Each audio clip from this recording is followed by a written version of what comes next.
Hello everyone, নতুন আরও একটা ব্লগে তোমাদের সবাইকে ওয়েলকাম জানাচ্ছি। আজকে সকালবেলা উঠেই দেখো চা বানাতে চলে এসেছি। ঘুম থেকে উঠে বরকে বলেছি চা বানাও, তো বর বলছে না আজকের চাটা তুমিই বানাও, আমি বাজারে যাচ্ছি। তো বাজারে চলে গেছে, ভাবলাম ওই তো প্রত্যেক দিন চা বানাই, আজকের চাটা আমিই বানাই।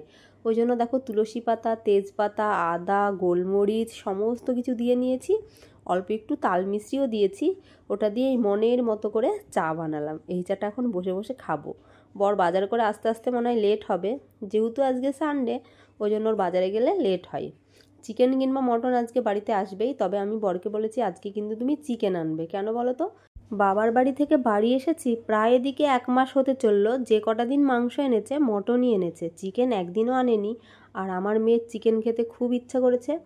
বরাবরই ও মটনটা অতটাও ভালোবাসে না, আগে চর্বিটা খেত, তবে এখন কি হয়েছে জানি না, এখন আর চর্বিটা খেতে চায় না, বলবে মটন আমার ভালো লাগে না, চিকেনটাই আনবে।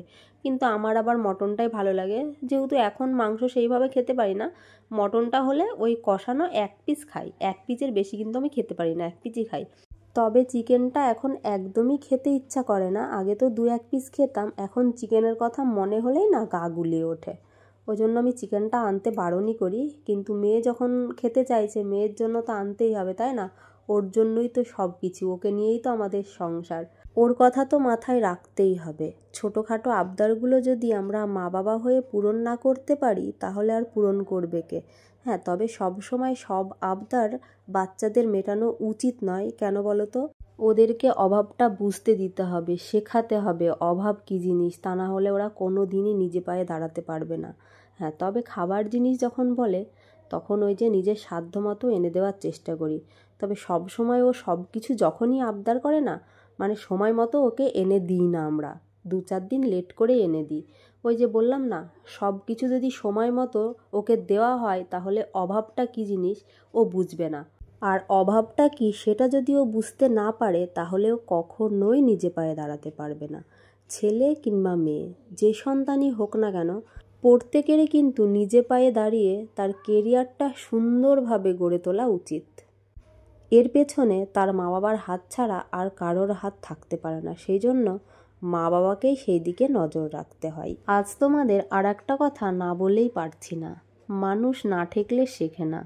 দুঃখ না থাকলে সুখের মর্ম কি জানে না, আর সুখ না থাকলে দুঃখের মর্মটা কি সেটা জানে না। তাই যে সংসারে সুখ দুঃখ দুটোই আছে সেটাই আসল সংসার। যাই হোক, তোমরা হয়তো বলবে আমি অনেক জ্ঞান দিয়ে ফেললাম, এটা জ্ঞান নয় গো, আমি আমার জীবন দিয়ে বুঝেছি।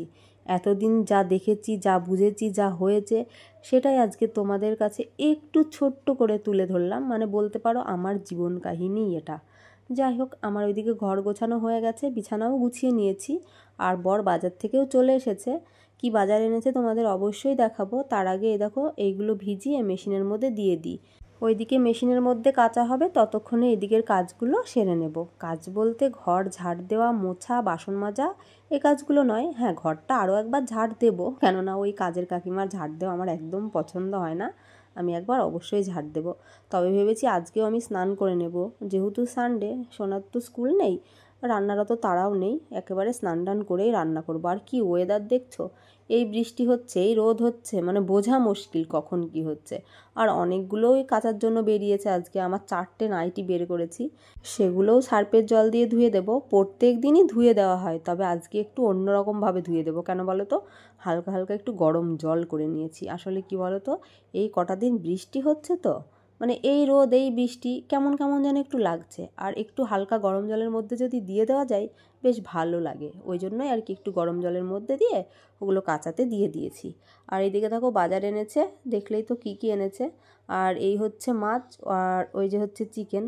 মাছ মাংসটা ধুয়ে বাকি কাজগুলো সেরে একেবারে স্নান টান করে তারপর আবার তোমাদের সাথে দেখা হচ্ছে। স্নান করে উঠতে উঠতে অনেকটাই লেট হয়ে গেছিলো, স্নান করে উঠে আগে ভাত বসিয়ে দিয়েছিলাম, ভাত বসিয়ে দিয়ে এদিকে কেটে বেছে রেডি করে নিয়েছি। কাটা বাছা বলতে দেখো কাঁকরোলগুলো কেটে নিয়েছিলাম, আর মাংসের মশলাটা রেডি করেছি। মাছটা তো স্নানের আগেই ধুয়ে রেখেছিলাম, মাছ মাংস দুটোই ধুয়ে রেখেছিলাম, তবে মাছটা কী দিয়ে করব সেটাই ভাবছি। আসলে কি বলো তো, আলু পেঁয়াজ লঙ্কা এই সমস্ত দিয়ে চচ্চড়ি করলে ভালোই লাগে, বাট আমি পেঁয়াজ রসুন আলু এগুলো খেতে পারছি না। যার জন্য আলু টালু দেবো না। আমি ভেবেছি একটু সর্ষে দেবো, জিরে লঙ্কা একটু ঝাল ঝাল করে দিয়ে, মানে ওই মাখামুখির মতো যাকে বলে আর কি, ওই রকমই করবো। মাংস তো আমি মুখে দিয়েও দেখবো না, কেননা মাংস দেখেই আমার রাগ উঠে আসছে, আগেই মনে হচ্ছে গন্ধ লাগছে, তাহলে এই মাংস আমি নিশ্চয়ই খেতে পারবো না। তবে মাংসটা রান্না করতে হবে, কিন্তু দেখা যাক মাংসটা আদৌ আমি রান্না করতে পারবো কি না জানি না। কেননা যখন আমি মাংস ধুতে গেছিলাম তখনই আমার গন্ধ লাগছিল, এখন কী হবে বলতে পারছি না। ওইদিকে কাঁকরোলগুলো ভেজে নিই। কাঁকরোলগুলো বেশ কচি, আর কাঁকরোল কচি না হলে না ভাল লাগে না। কাঁকরোলের তরকারি কি করা যায় কি জানি, আমার কাঁকরোলটা ভাজাই ভাল লাগে। আমার বর তো খুব ভালোবাসে কাঁকরোল ভাজা খেতে, তবে আগে আমি কাঁকরোলটা পছন্দ করতাম না, মানে আমি খাইনি বলতে পারো। বাবার বাড়িতে কোনো দিন আমি কাঁকরোল খাইনি, এগুলো কোনো দিন নিয়ে আসতো না, কেননা ওই বাড়িতে কাঁকরোল, তারপরে চিচিঙ্গা, এই সমস্ত জিনিসগুলো না খায় না, বলবে ওগুলো কে খায়। তবে এই বাড়িতে এসে আমি এই কাঁকরোল খাওয়া শিখেছি আমার বরের দৌলতে, কেননা আমার বর ভালোবাসে, বাট এখন আমারও ভালো লাগে, মেয়েও কম বেশি যাই বা হোক খায়। রান্না তো কমপ্লিট করে নিয়েছি অনেকটা সময় আগে, ভাত খাওয়া হয়নি, রান্নাবান্না কমপ্লিট করে গ্যাস মোছা হয়ে গেছে, টেবিল মোছা হয়ে গেছে, মানে রান্নার পরে যা কাজ থাকে সেগুলো করে নিয়েছি। বাসনগুলো তো নামিয়ে রেখেছি, ওগুলো তো আমি মাজবো না। দিয়ে শুয়েছিলাম, মানে আমার মেয়ের জন্য ওয়েট করছিলাম, বলছিলাম দুটো খেয়ে নিতে, যদিও নিচে খেয়েছে, তবে ওরা দু বোনেই বাথরুমে স্নান করতে ঢুকেছে, মানে আমার ননদের মেয়ে আর আমার মেয়ে, ওরা দুজনেই যদি একসঙ্গে স্নান করতে ঢোকে, ওরা 2 ঘন্টার কমে বেরোবে না। ওদের কখন থেকে বলছিলাম বেরো তাড়াতাড়ি, দুটো ভাত খাবো, খিদে পেয়েছে। তো ওই যে রীতিমতো বেরিয়েছে, বেরিয়ে মাথায় গামছা পেঁচিয়ে বলছে দাও এবার একটুখানি ভাত, বলছে অল্প একটুই খাবো, যেহেতু সকালবেলা নিচে খেয়েছে ওই জন্য ওদের খিদে নেই, ওই জন্য একটু একটু ভাত বেড়ে দিলাম, আমিও ভাত বেড়ে নিচ্ছি, এবারে খেয়ে নিই। এখন বৈকাল 4:10 মতো বাজে, আর আমার সোনার ড্রেস দেখে তোমরা বুঝতেই পারছো ও কোথায় যাচ্ছে। হ্যাঁ, ও যাচ্ছে এখন নাচের ক্লাসে। তবে কার সাথে যাবে বলো তো? ওর দাদুর সাথে যাবে। ওর বাবাকে ফোন করেছিলাম নিয়ে যাওয়ার জন্য, কিন্তু ওর বাবা বলছে এখনও কাজ ছুটি হয়নি, কাজ ছুটি করে আসতে অনেকটাই লেট হবে। সোনা তো নাচের ক্লাসে চলে গেছে, অনেকটা সময় হয়ে গেছে, প্রায় আবার বাড়ি চলে আসার সময় হয়ে গেল। আমি একটু নিচে নেমেছিলাম, এখন ওই 6:10-15 মতো বাজে। নিচে গিয়ে বসতেই পারলাম না, এই দেখো কি মেঘ করেছে, বৃষ্টি পড়ছে, আবার বাড়ি চলে এলাম। ভালো লাগে বলো তো? রাত্রি 8:30টার সময় এখন আমি বানাচ্ছি দুধ চা, তাও মেয়ের আবদারে। মেয়ে দুধ চা খেতে ভীষণ ভালোবাসে, আর অনেক কটা দিন পরে আমরা কিন্তু আজকে দুধ চা বানালাম। এখন দুধ চাটা বিস্কুট ডুবিয়ে ডুবিয়ে খাবো। ভাতটা আজকে যে কখন খাওয়া হবে কি জানি। রাত্রি 10:30 বাজে, এখন ভাত খেতে বসেছে আমার বর। মেয়ে খেয়ে নিয়েছে, ও দুধ চা খেলো, খাওয়ার আধা ঘন্টা বাদ দিয়েই ও কিন্তু ভাত খেয়ে নিয়েছে। বলছিল ওর ঘুম পাচ্ছে খুব, সকালবেলা উঠেছে, আবার নাচতে গেলে জানোই তো অনেকটা হ্যাপা, ওর খিদেও পেয়েছিল, বললো ভাত খাবো। আমি বললাম তাহলে ঠিক আছে ভাত বেড়ে খেয়ে নে। ওই জন্য ভাত বেড়ে খেয়ে ও অলরেডি ঘুমিয়ে গেছে।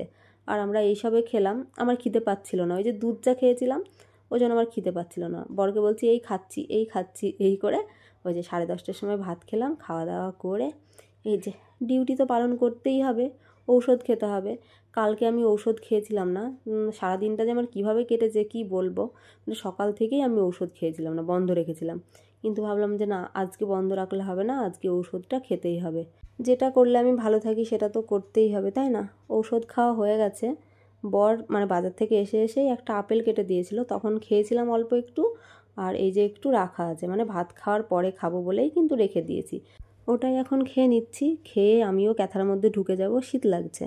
তো যাই হোক, আজকের ব্লগটি তোমাদের কেমন লাগলো জানিও, আবার আগামীকাল নতুন কোনো ব্লগে দেখা হবে। আজকের মতো টাটা বন্ধুরা, গুড নাইট।